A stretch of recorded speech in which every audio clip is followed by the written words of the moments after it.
for the hardest-hitting show in talk radio. The true progressive voice since 2012. This is Southpaws.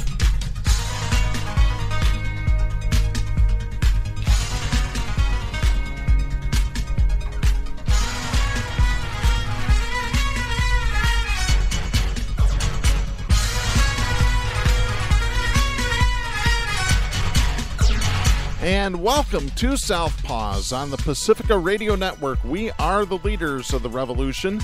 My name is Darren Gibson. I'm your host today. We have a lot to talk about, including the January 6th committee hearings. The Supreme Court has gone after the Second Amendment, making it easier for people to carry concealed weapons. It's time for a change in the courts, and I have the remedy for it. And all you got to do is go back to the days of FDR, and I'll explain in just a few minutes. Before we get started with today's show, a couple of reminders that you can follow us on social media by going to facebook.com/Southpaws Radio Show. You can follow us on Twitter at Southpaws Radio. You can follow us on Tumblr at southpawsradioshow.tumblr.com. You can follow us on YouTube by doing a search for Southpaws Radio. And you can become a patron of the show by going to patreon.com/Southpaws Radio. You can listen to the show anytime at Spreaker, Stitcher, Apple Podcasts, or Reason.fm by doing a search for Southpaws. Once you found our logo, you found us. We send links to our weekly episodes to our Facebook, Twitter, Tumblr, and YouTube accounts. You can listen to us on Global Community Radio Channel 1 every Saturday night at 11 Eastern. And you can listen to us on great Pacifica stations, including KCEI in Taos, New Mexico, KZGM in Kabul, Missouri, and KEPJ in San Antonio, Texas. So please be sure to listen to us on your local Pacifica station. Before we start with today's show, I want to give everybody an update on my health situation. And I mentioned on the June 10th episode that the June 17th episode we were going to air the show that we recorded for the Southpaws 10th Anniversary Listener Appreciation Party back in May. And the reason was that I was going to be having surgery on June 17th. So let me go back a little bit on this. Let's start at the beginning. In October of 2018, I was experiencing some urinary and digestive issues. I went to the emergency room and I was given a CT scan. In the CT scan, they located what eventually turned out to be a polyp in my colon that was eventually removed about 2 months later during a colonoscopy. That polyp turned out to be precancerous, so I dodged a bullet there. During that same CT scan, they found a lesion on my left kidney that measured about 1.5 centimeters long. At the time, they recommended that I follow up 6 months later with another CT scan. Honestly, I thought I did. In November of 2021, I went to see my doctor. He wasn't available, so I saw one of his physician assistants. And the PA went through my records, and he looked at the CT scan that was done in October of 2018. And he asked me if I had followed up on a CT scan 6 months later. And I swore I did. I thought I did. But I was going through a lot of CT scans at the time. So was my mother. So I must have conflated and thought that I had followed up when it was actually a CT scan that was done for my mother. Because I even asked him, I said, shouldn't it be in your records? And he said, it's not there. So I said, okay, what do we do then? He said, well, let me schedule you a CT scan and let's get it right away. So a few days later, I got a CT scan, and at the time they noticed that the lesion had not changed in size, which is good news. 2 months later, January of 2022, I go into the emergency room thinking that my appendix is ruptured. It turned out that I had a kidney stone. Well, during the diagnostic process, they went ahead and did a CT scan at the emergency room. When the radiologist read my CT scan, something about the kidney and that lesion had concerned her enough that I was recommended to visit a urologist. I think I've told the story on air. I went to one urologist who turned out to be a closet Trump supporter. You know, once he found out who I was and what I did, he started in with, why is it that the liberals want to restrict free speech? And so at that point, I said, I can't trust this doctor. I fired him on the spot pretty much. And I went and sought another urologist. So I'm going to give credit where credit is due here. Katie J., who not only is a broadcast partner, she's my business partner, she's also my best friend in the entire world, recommended that I talk to her urologist.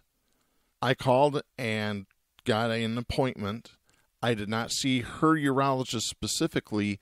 They referred me to another doctor in the office who specializes in oncology. So he laid it out to me, and he said, the reason that we're kind of concerned about this is because it has grown 0.5 centimeter in 2 months' time. That's not normal. It shouldn't do that. I said, okay. What are the recommendations? He said, we can do one of two things. We can either do another CT scan in 6 months, or we can just go in, have surgery, and remove it. Then there's no more worrying about it, no more monitoring it. And he said that 80 to 85% of these lesions turn out to be cancer. That word scared me, as it would anybody else. And so I talked to Katie and I talked to my mom.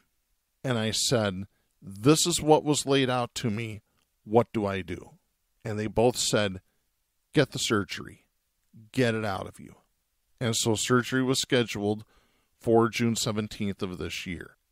And so I had the surgery. The original plan was that they were going to go in through the back because the lesion was on the back side of the kidney.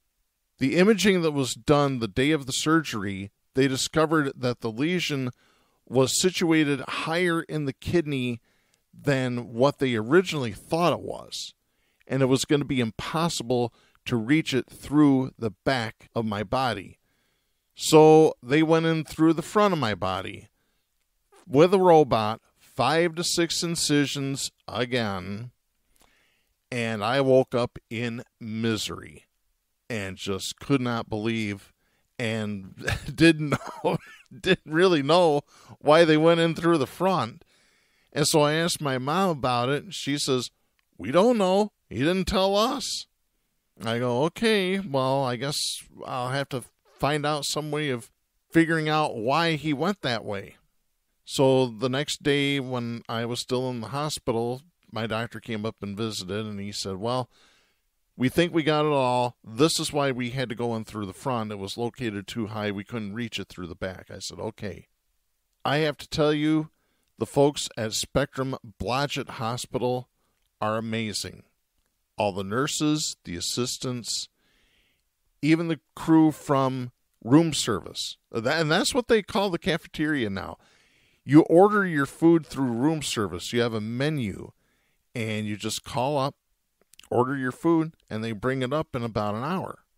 Everybody at Spectrum Blodgett was professional. They were patient with me, even though I was in pain, even though I hurt really, really bad. I was in the hospital from Friday morning until about noon on Sunday. My mom stayed with me through the early part of the afternoon on Friday, along with my middle brother, the Trump-loving brother that I don't get along with much these days, but at least he's there for the emergencies. Later on Friday evening, I FaceTimed with Katie J, and we talked for a little while. And then Katie and her mom visited me Saturday afternoon and stayed for about an hour or so. They brought me a care package, so I have season 1 of MASH on DVD to watch. I got some Sanders dark chocolate sea salt caramels, which is my favorite. Katie and her mom baked some banana bread muffins that had chocolate in them, and they were fantastic. And brought me a book and just they've been really kind to me. And that kind of extended into Sunday when longtime listeners, Pat and Missy, who are two of my best friends, they came up and brought me home. So I want to thank them publicly for doing that as well.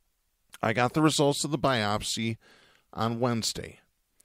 It turns out that I had clear cell renal cell cancer. It was graded on a scale of 1 to 4, and it was graded as a 2, which is a good thing. 1 is the best cancer to have, 4 is the worst.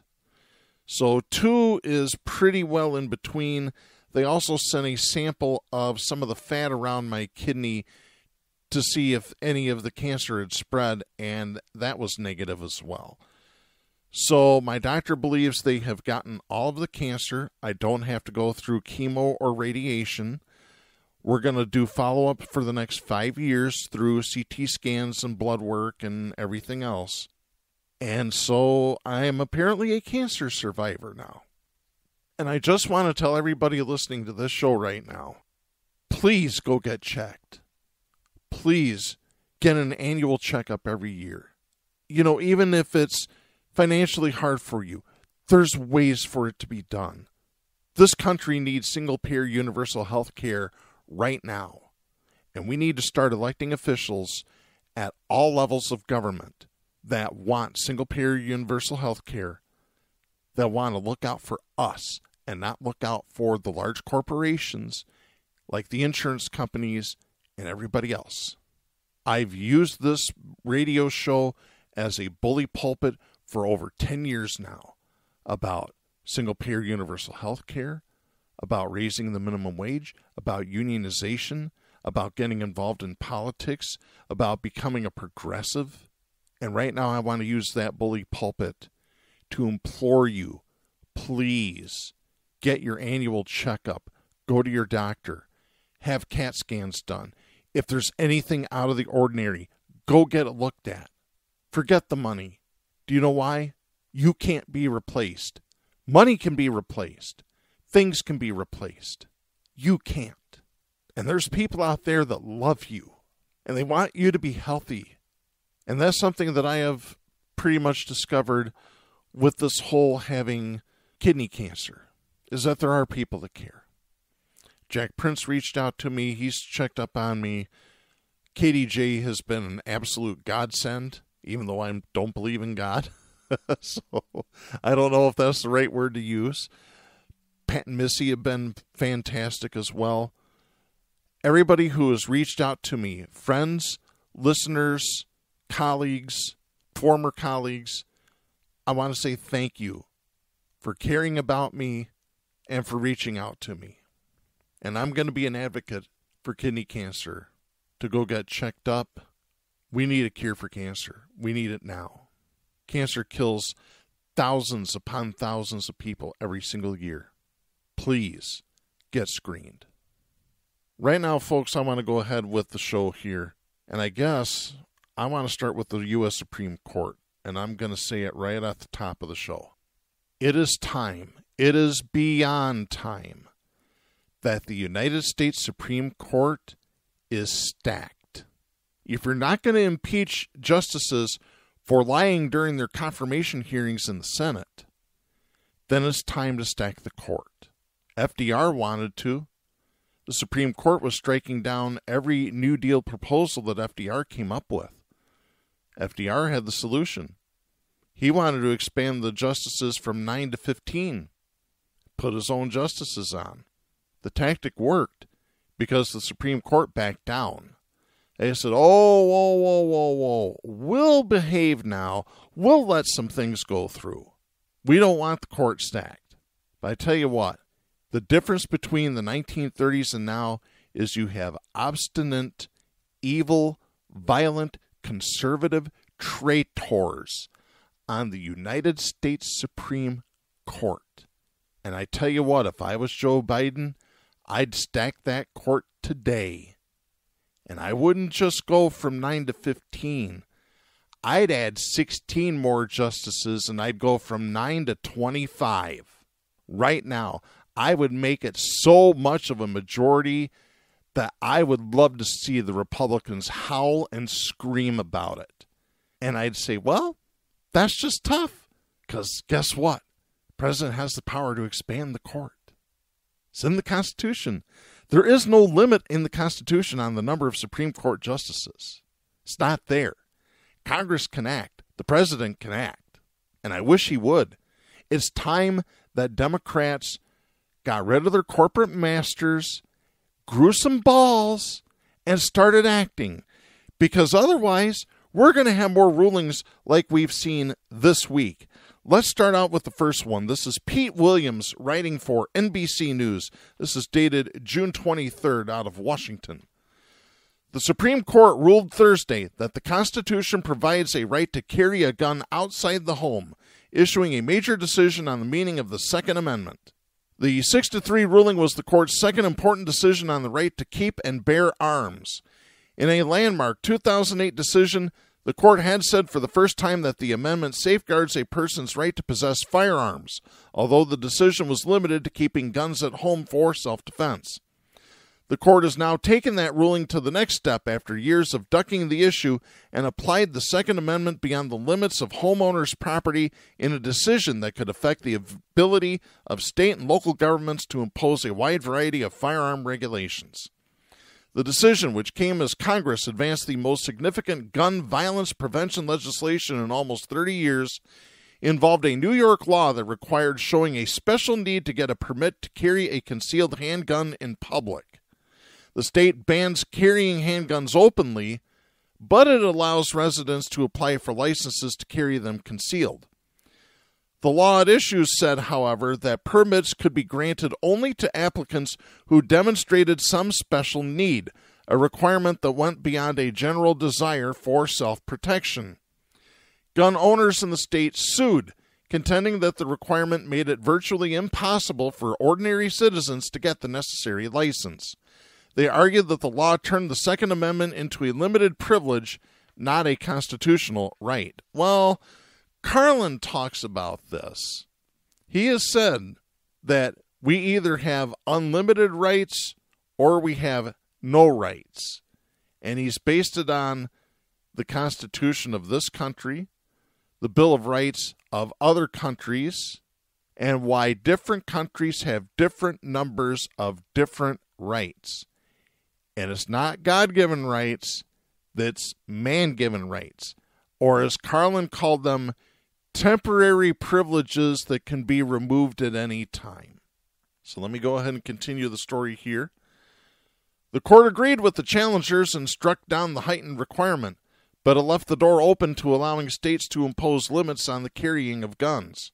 Justice Clarence Thomas wrote in the majority opinion, quote, "The constitutional right to bear arms in public for self-defense is not a second-class right, subject to an entirely different body of rules than the other Bill of Rights guarantees. We know of no other constitutional right that an individual may exercise only after demonstrating to government officers some special need." End of quote.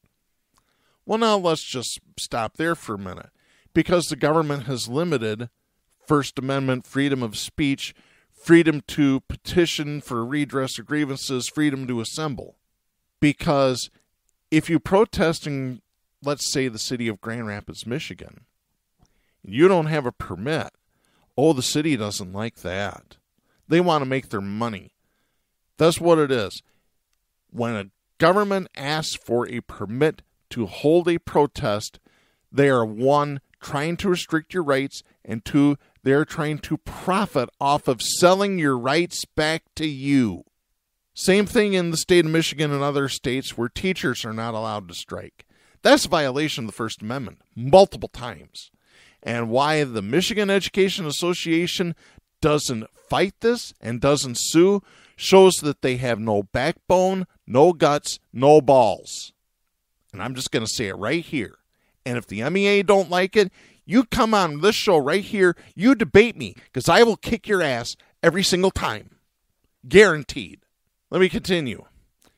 In the ruling's most far-reaching language, Thomas said concern for public safety isn't enough to justify new gun controls. He wrote, quote, "The government must affirmatively prove that its firearm regulation is part of the historical tradition that delimits the outer bounds of the right to keep and bear arms," end of quote. Experts on gun laws said that part of the ruling sets a higher bar for further gun restrictions. In a concurring opinion joined by Chief Justice John Roberts, Justice Brett Kavanaugh said the ruling does not bar states from imposing licensing requirements for carrying handguns for self-defense, such as fingerprinting, background checks, and mental health records checks.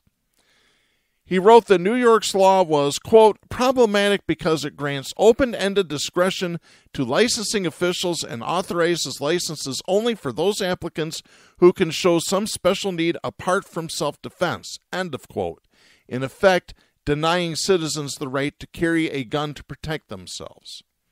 In a dissent joined by liberal Justices Sonia Sotomayor and Elena Kagan, Justice Stephen Breyer mentioned recent mass shootings in Uvalde, Texas, Buffalo, New York, and elsewhere, saying it is, quote, "often necessary," end of quote, for the court to consider gun violence in deciding Second Amendment issues. Here's what Breyer wrote, quote, "The dangers posed by firearms can take many forms. Newspapers report mass shootings occurring at an entertainment district in Philadelphia, Pennsylvania, 3 dead, 11 injured. An elementary school in Uvalde, Texas, 21 dead. A supermarket in Buffalo, New York, 10 dead, 3 injured. A series of spas in Atlanta, Georgia, 8 dead. A busy street in an entertainment district in Dayton, Ohio, 9 dead, 17 injured. A nightclub in Orlando, Florida, 50 dead, 53 injured. A church in Charleston, South Carolina, 9 dead.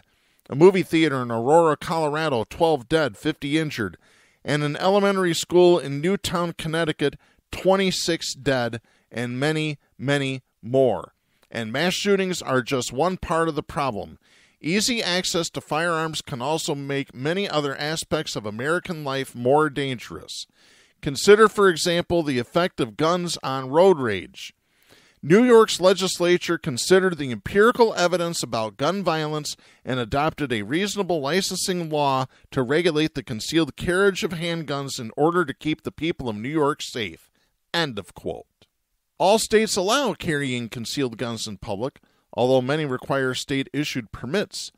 Thursday's decision cast doubt on laws similar to New York's and several other states, including California, Hawaii, Maryland, Massachusetts, and New Jersey, and the District of Columbia, which provide local officials with more discretion to deny requests for permits. In a statement, President Joe Biden said he was deeply disappointed by the ruling, adding that the decision, quote, "contradicts both common sense and the Constitution and should deeply trouble us all," end of quote. The president said he was committed to doing everything in his power to reduce gun violence and called upon states to enact common sense laws to make communities safer. Tell you what, if President Biden is that deeply disappointed and he wants to do everything in his power to reduce gun violence, start by stacking the United States Supreme Court. Stack it high, full of progressives. That'll put an end to this. Do it now. Biden said, quote, "In the wake of the horrific attacks in Buffalo and Uvalde, as well as the daily acts of gun violence that do not make national headlines, we must do more as a society, not less, to protect our fellow Americans." End of quote. New York's Democratic Governor Kathy Hochul also responded to the ruling Thursday, first tweeting this, quote, "It is outrageous that at a moment of national reckoning on gun violence, the Supreme Court has recklessly struck down a New York law that limits those who can carry concealed weapons." End of quote. The governor added, quote, "In response to this ruling, we are closely reviewing our options, including calling a special session of the legislature. Just as we swiftly passed nation-leading gun reform legislation, I will continue to do everything in my power to keep New Yorkers safe from gun violence." End of quote. At an event celebrating a new law to enhance school safety in the state, Hochul also called on Congress to strengthen federal gun laws by closing loopholes by raising the age to buy a semi-automatic weapon from 18 to 21. State Attorney General Letitia James said she would work with Hochul and the legislature to amend licensing statutes in a way that would continue to protect New York residents.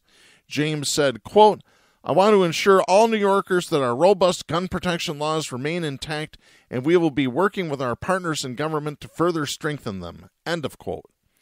New York City Mayor Eric Adams said the ruling, quote, has made every single one of us less safe from gun violence, end of quote. He vowed to work to, quote, mitigate the damage, end of quote, of the Supreme Court decision. Adams and New York City Police Commissioner Kachant Sewell stressed that the laws remain unchanged in New York for now because the Supreme Court's decision sent the case back to a lower court for implementation. But they both warned the ruling would likely lead to more guns on the streets and would change how police and other public safety authorities work in the cities.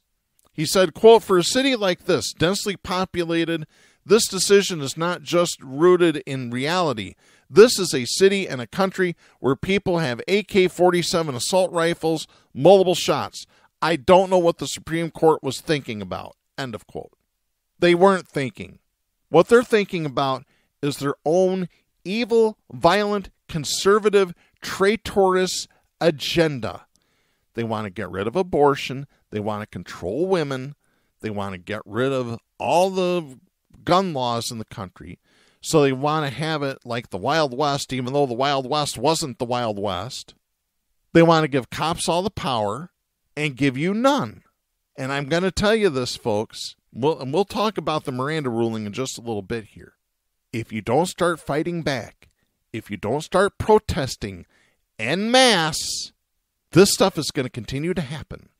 Like I said on last week's show, at the 10th anniversary party show, when Poland was going to restrict abortions, women in Poland rose up by the millions and said, "F*** you, because we're going to march." And they did. And Poland's government backed down. We need to stop being complacent now.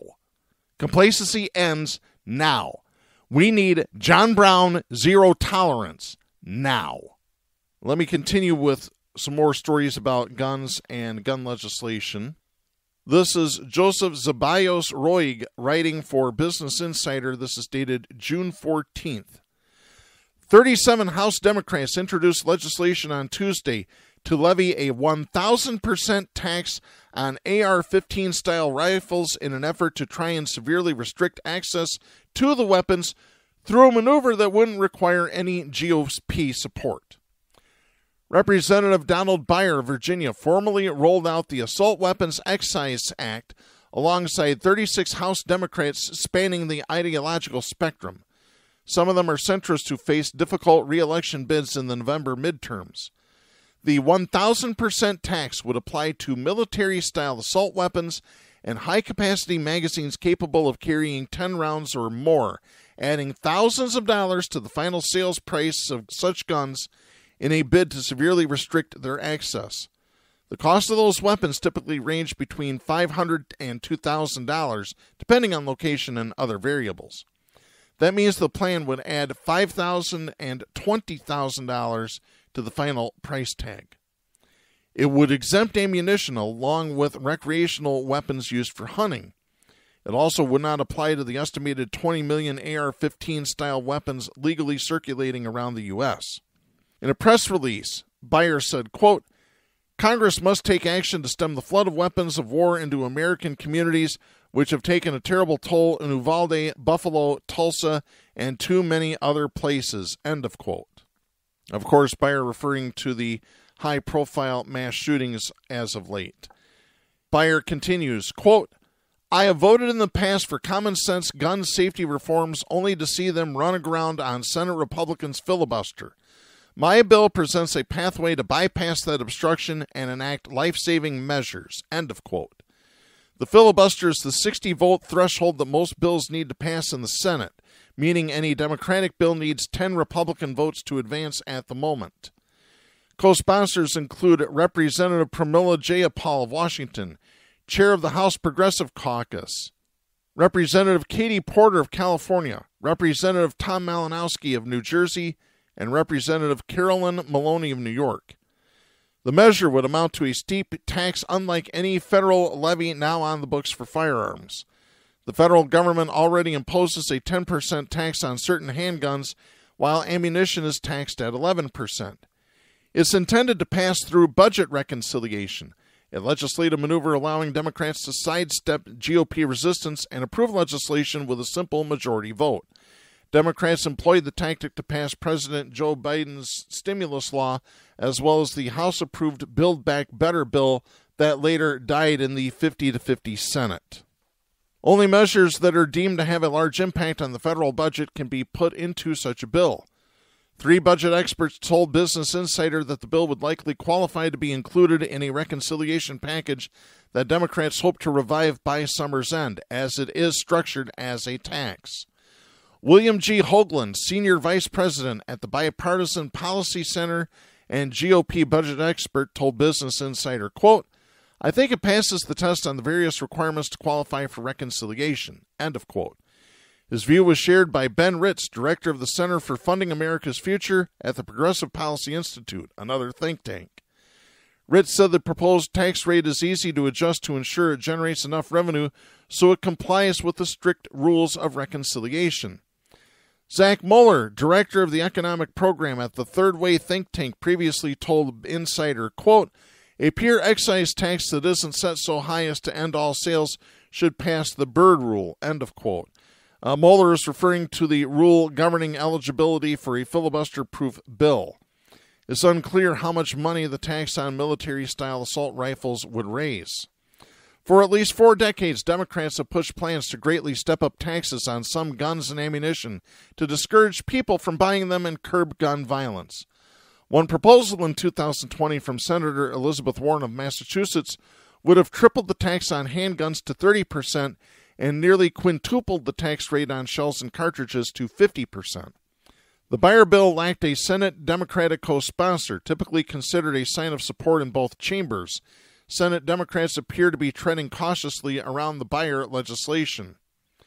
They're trying to hash out a final gun safety package with Republicans that include a modest expansion of background checks, along with fresh spending on mental health initiatives and school safety. Senate Minority Leader Mitch McConnell signaled he's willing to vote for it if the legislation reflects a bipartisan framework released on Sunday, which, by the way, the Senate has voted and it passed. 15 Republicans joined all Democrats to pass this gun legislation. On the Democratic side, Senator Christopher Murphy of Connecticut has spearheaded the gun safety talks, which yielded a breakthrough over the weekend. He held off from weighing in on the bill for now. Murphy told Business Insider, quote, "I have to take a look at it," end of quote. Others, including Senator Bernie Sanders, independent in Vermont, were non-committal as well. Warren was warm to the idea. She told Business Insider last week, quote, "It's important to use every tool available, and that includes taxes, in order to put an end to the availability of weapons that are used for murdering people," end of quote. And that's the thing. That's all these weapons are good for. They're not good for any other use. You can't use them for hunting. What are you going to do? Make Bambi into Swiss cheese? That's ridiculous. Semi-automatic weapons for hunting is ridiculous. It doesn't work. Hunters will tell you this. Unbelievable. But I want to get to another Supreme Court story that came out. This is Tierney Sneed and Ariane DeVoe writing for CNN. This is dated Thursday. The Supreme Court limited the ability to enforce Miranda rights in a ruling Thursday that said the suspects who are not warned about their right to remain silent cannot sue a police officer for damages under federal civil rights law, even if the evidence was ultimately used against them in their criminal trial. The court's ruling will cut back on an individual's protections against self-incrimination by barring the potential to obtain damages. It also means that the failure to administer the warning will not expose a law enforcement officer to potential damages in a civil lawsuit. It will not impact, however, the exclusion of such evidence at a criminal trial. The court clarified that while the Miranda warning protects a constitutional right, the warning itself is not a right that would trigger the ability to bring a civil lawsuit, which that just is amazing that they can jump through those type of hoops and come up with that type of logic. Steve Vladeck, CNN Supreme Court analyst and professor at the University of Texas School of Law, said, quote, "Today's ruling doesn't get rid of the Miranda right, but it does make it far harder to enforce. Under this ruling, the only remedy for a violation of Miranda is to suppress statements obtained from a suspect who is not properly advised of his right to remain silent. But if the case never goes to trial, or if the government never seeks to use the statement, or if the statement is admitted notwithstanding the Miranda violation, there is no remedy at all for the government's misconduct. End of quote. Justice Samuel Alito, joined by the 5 other Republican-appointed justices, said that a violation of the Miranda right, quote, is not itself a violation of the Fifth Amendment, end of quote, and that, quote, we see no justification for expanding Miranda to confer a right to sue, end of quote, under the relevant statute. Justice Elena Kagan, joined by the other liberal justices, said that the court's ruling was stripping, quote, individuals of the ability to seek a remedy for violations of the right recognized in Miranda. The majority here, as elsewhere, injures the right by denying the remedy. End of quote.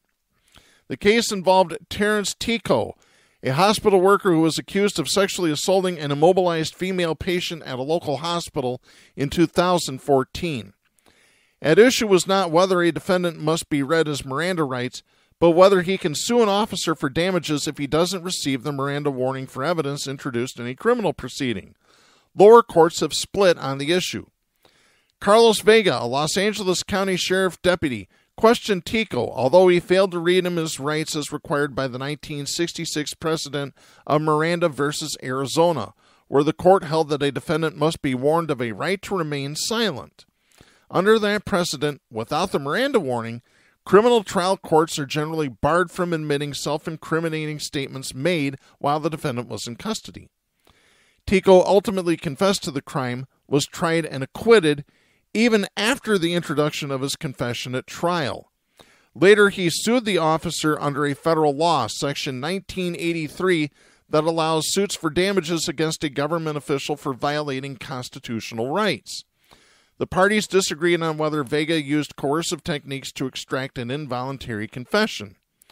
Lawyers for Vega said Tico's statement was entirely consensual and voluntary, and he was not technically in custody at the time, while Tico's lawyers contended he was bullied into confessing in a windowless room. Which, again, all cops are bastards. Every single one of them. Yes, even your cousin who is a cop, even your uncle who is a retired officer. They're all bastards. All of them. Roman Martinez, a lawyer for Vega, said that Tico couldn't bring his claim because establishing a violation of Miranda does not establish a violation of the Fifth Amendment. Martinez argued in court papers, quote, Miranda creates a procedural rule barring prosecutors from introducing and courts from admitting certain unwarned statements as a part of the prosecution's case in chief at a criminal trial, end of quote.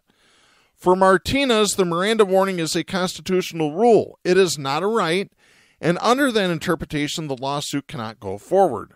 Martinez argued, quote, Miranda does not prohibit taking unwarned statements. It merely forbids the subsequent admission of such statements at trial. End of quote.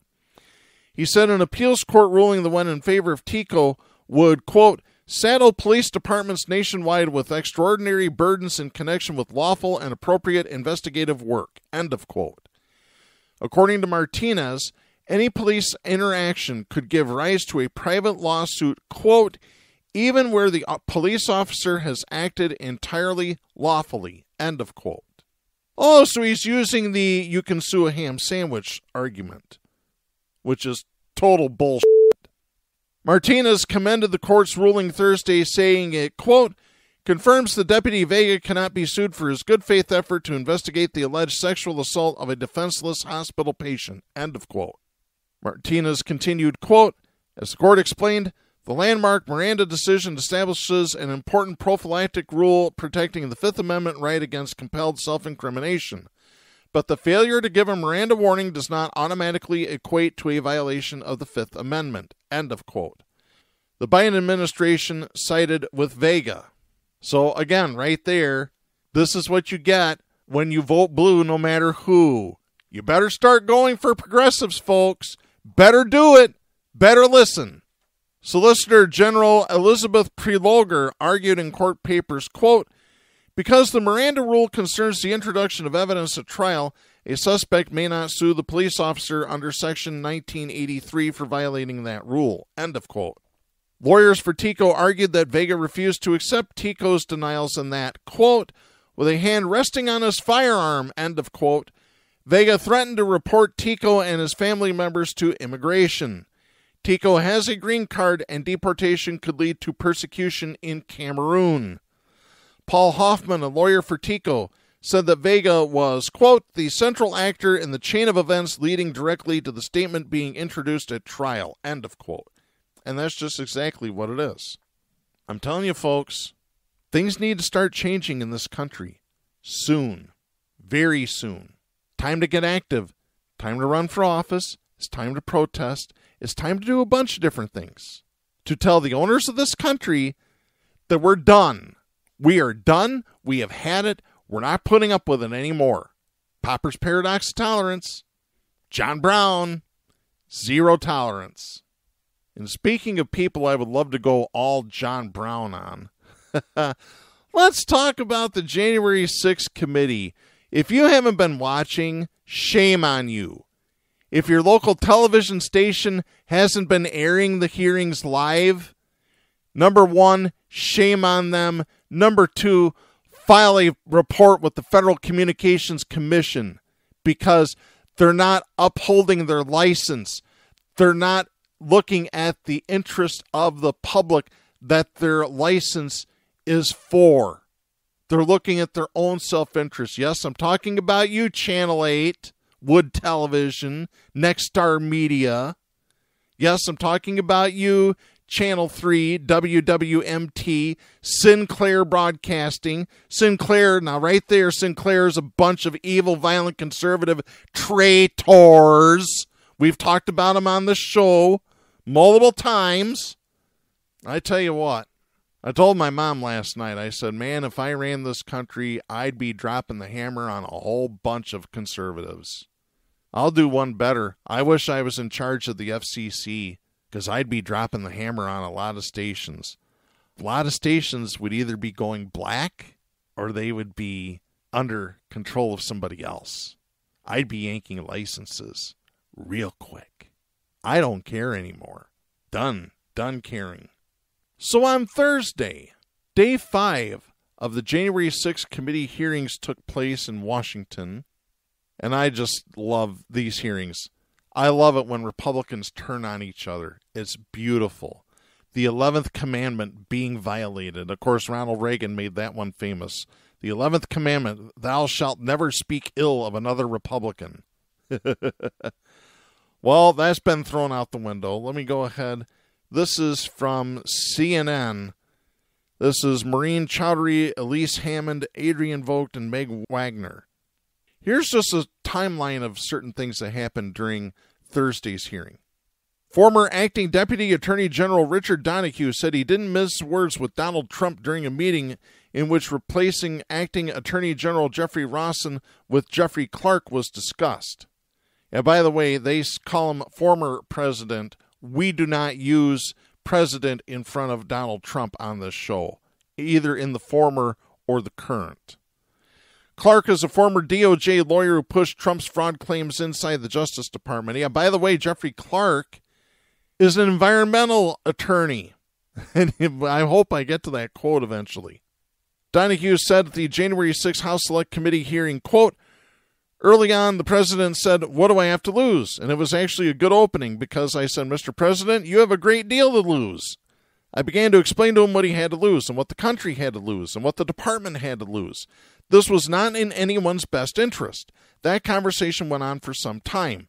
At some point, the conversation turned to whether Jeff Clark was even qualified, competent to run the Justice Department, which in my mind, he clearly was not. End of quote. Donahue called it a heated discussion. Continuing, quote, I thought it was useful to point out to the president that Jeff Clark simply didn't have the skills, the ability, and the experience to run the department. And so I said, Mr. President, you're talking about putting a man in that seat who has never tried a criminal case, who has never conducted a criminal investigation. And he's telling you that he's going to take charge of the department, 115,000 employees, including the entire FBI, and turn the place on a dime and conduct nationwide criminal investigations that will produce results in a matter of days. It's impossible. It's absurd. It's not going to happen, and it's going to fail. End of quote. Donahue said that Clark would not even be recognized by FBI Director Chris Wray if he went into his office. He said, quote, "Do you think that the FBI is going to start suddenly following his orders? It's not going to happen. He's not competent." End of quote. Clark defended himself by saying he was involved in civil and environmental litigation.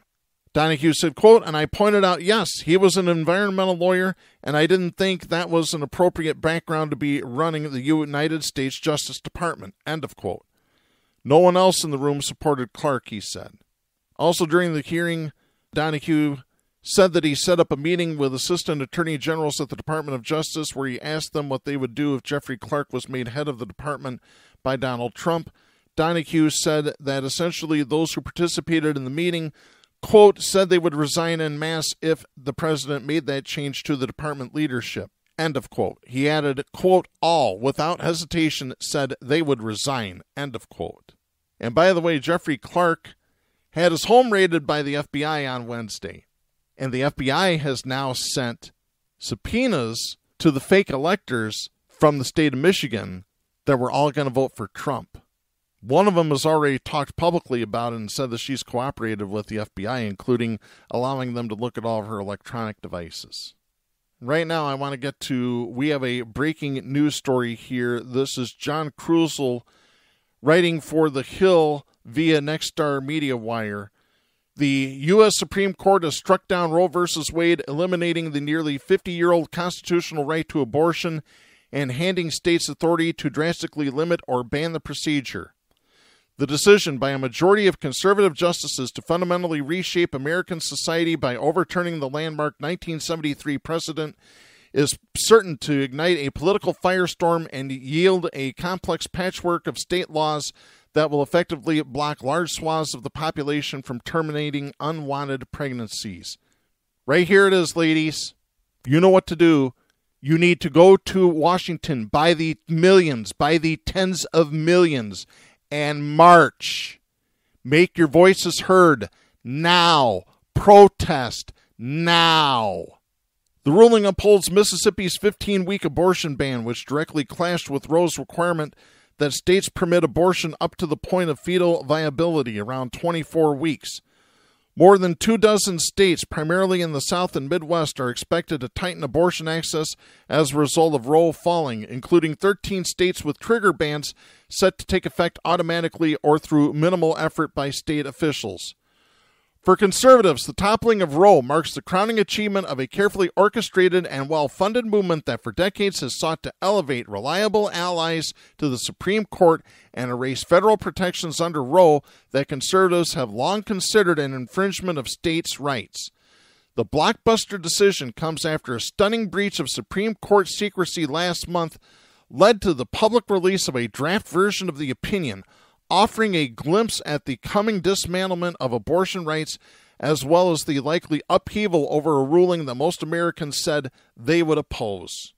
And like I said, ladies, right now, it's over. You need to stop doing what you're doing, leave your work, shut this country down, shut it totally down, and march until this is fixed.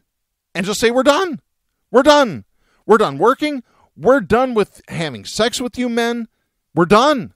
And male allies of women that support abortion, like me, I'm very pro-choice. I'm pro-abortion. You can't be pro-choice and then say, oh, I'm against abortion, but I'm pro-choice. No, that doesn't work that way. I'm very pro-abortion, very pro-choice. You need to be out there with these women, marching, protesting. Because I tell you what, poll after poll after poll in this country shows that most of this country supports abortion. What we've seen with the Supreme Court has been a takeover by the conservatives. And once again, for the umpteenth time just on this show today, I'm calling for Joe Biden to stack that Supreme Court as high as he can get it. And if the Congress doesn't like it, f*** them. Seriously. The owners of this country, the conservatives, them all. I'm done. Absolutely appalling today. Absolutely appalling. Folks, I am way too angry to be able to finish this show. So we're going to end things with George Carlin talking about pro-life, conservatives, and the sanctity of life. The best way I can sum this up, this is the worst day this country has ever experienced. We'll be back next week. I'm Darren Gibson. Please support a woman's right to choose. Why is it that most of the people who are against abortion are people you wouldn't want to f*** in the first place, huh?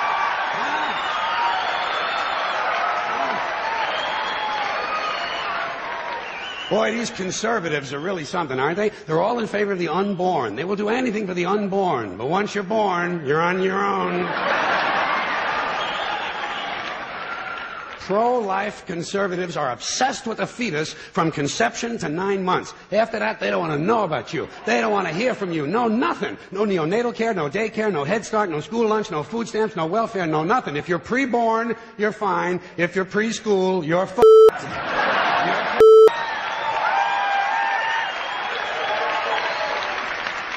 Conservatives don't give a shit about you until you reach military age. Then they think you are just fine, just what they've been looking for. Conservatives want live babies so they can raise them to be dead soldiers. Pro-life. Pro-life. These people aren't pro-life, they're killing doctors. What kind of pro-life is that? What, they'll do anything they can to save a fetus, but if it grows up to be a doctor, they just might have to kill it? They're not pro-life. You know what they are? They're anti-woman. Simple as it gets. Anti-woman. They don't like it. They don't like women. They believe a woman's primary role is to function as a broodmare for the state. Pro-life. You don't see many of these white anti-abortion women volunteering to have any black fetuses transplanted into their uteruses, do you? No, you don't see them adopting a whole lot of crack babies, do you? No, that might be something Christ would do.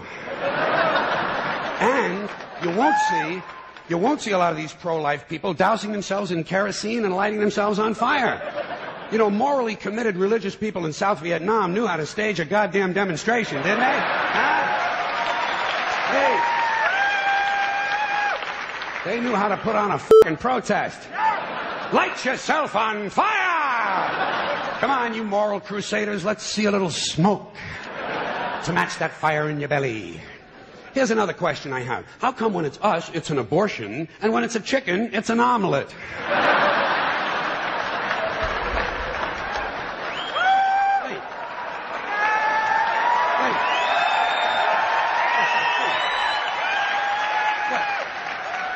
Are we so much better than chickens all of a sudden? When did this happen, that we passed chickens in goodness? Name 6 ways we're better than chickens.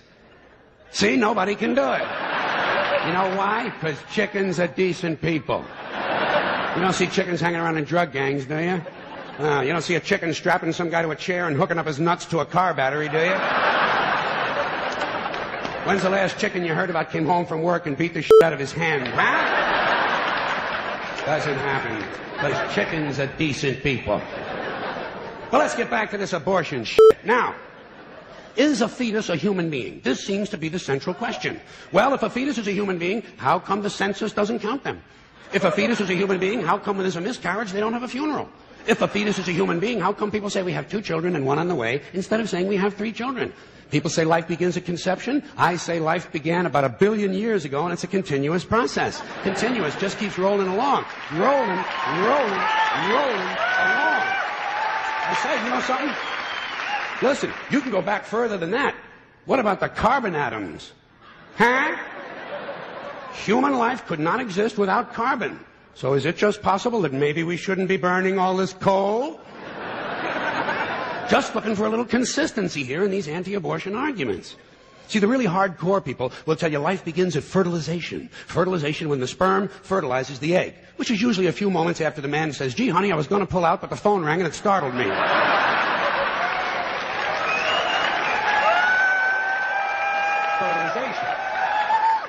But even after the egg is fertilized, it's still 6 or 7 days before it reaches the uterus and pregnancy begins. And not every egg makes it that far. 80% of a woman's fertilized eggs are rinsed and flushed out of her body once a month during those delightful few days she has.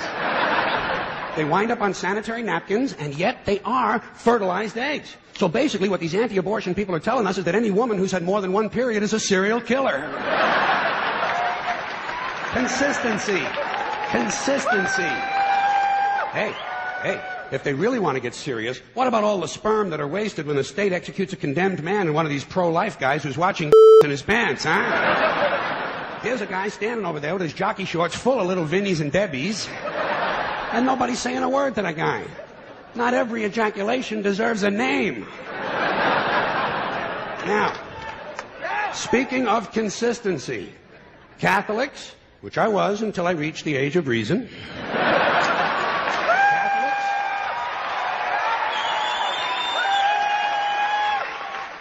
Catholics and other Christians are against abortions, and they're against homosexuals. Well, who has less abortions than homosexuals? Leave these f***ing people alone, for Christ's sakes. Here is an entire class of people guaranteed never to have an abortion. And the Catholics and Christians are just tossing them aside. You'd think they'd make natural allies. Go look for consistency in religion.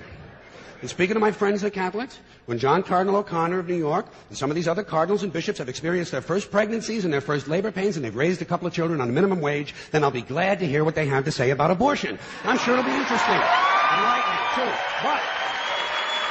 But, in the meantime, what they ought to be doing is telling these priests who took a vow of chastity to keep their hands off the altar boys. Keep your hands to yourself, Father. You know? So you know what I tell these anti-abortion people? I say, hey, if you think a fetus is more important than a woman, try getting a fetus to wash the shit stains out of your underwear. For no pay and no pension. I tell them, think of an abortion as term limits. That's all it is. Biological term limits. But you know, the longer you listen to this abortion debate, the more you hear this phrase, sanctity of life. You've heard that. Sanctity of life. You believe in it? Personally, I think it's a bunch of shit. Well, I mean, life is sacred? Who said so? God? Hey, if you read history, you realize that God is one of the leading causes of death. Has been for thousands of years. Hindus, Muslims, Jews, Christians, all taking turns killing each other because God told them it was a good idea. The sword of God, the blood of the Lamb, vengeance is mine. Millions of dead motherfuckers. Millions of dead motherfuckers, all because they gave the wrong answer to the God question. You believe in God? No. Dead. You believe in God? Yes. You believe in my God? No. Dead. My God has a bigger dick than your God.